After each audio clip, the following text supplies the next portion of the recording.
பச்சை பசேல் என இருக்கும் வயல்வெளிகள், அதன் நடுவே ஒரு பிரம்மாண்டமான சோழர் காலத்துக் கோட்டை.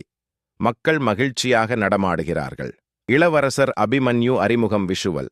ஒரு போர்க்களப் பயிற்சி அல்லது அரண்மனை முற்றத்தில் அபிமன்யுவால் வீசும் காட்சி. கேமரா அவனது கண்கள் மற்றும் கையில் இருக்கும் ராஜ முத்திரையை க்ளோஸ் அப் இல் காட்டுகிறது. அவன் முகம் தீவிரமாகவும் கம்பீரமாகவும் இருக்கிறது. அழுக்கான தெருக்கள், குப்பைகள் நிறைந்த சூழல். ஒரு பாழடைந்த குடிசைக்குள் சூதாட்டக்காய்கள் உருள்கின்றன.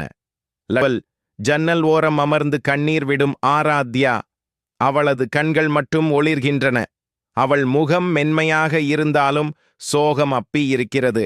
விக்ரம் என்ற வில்லன் கதாபாத்திரம் லட்சுமணனின் தோளில் கை வைத்து நக்கலாகச் சிரிக்கிறது. சூதாட்ட மேஜையில் லட்சுமணன் தன் மகளின் ஒரு நகையை அல்லது அடையாளத்தை வைக்கிறான். விக்ரமின் கண்கள் வஞ்சகத்துடன் மின்னுகின்றன. குதிரைகள் வேகமாக ஓடும் சத்தம். அபிமன்யு ஒரு கையில் வாளுடன் குதிரையில் சீறி வருகிறான். புழுதி பறக்கிறது.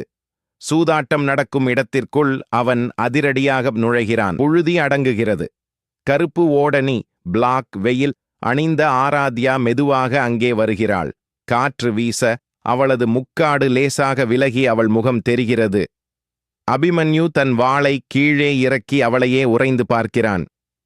அபிமன்யு ஆராத்யாவின் கையை பிடித்து ஊர் மக்கள் முன்னிலையில் இவள் என் மனைவி என அறிவிக்கிறான்.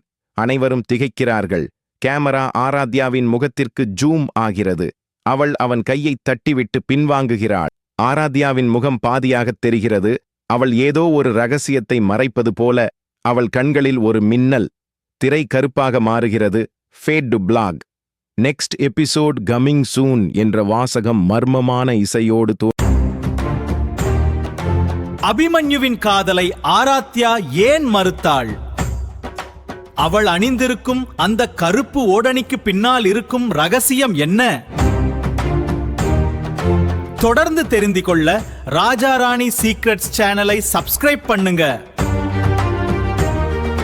அடுத்த எபிசோடில் சந்திப்போம்.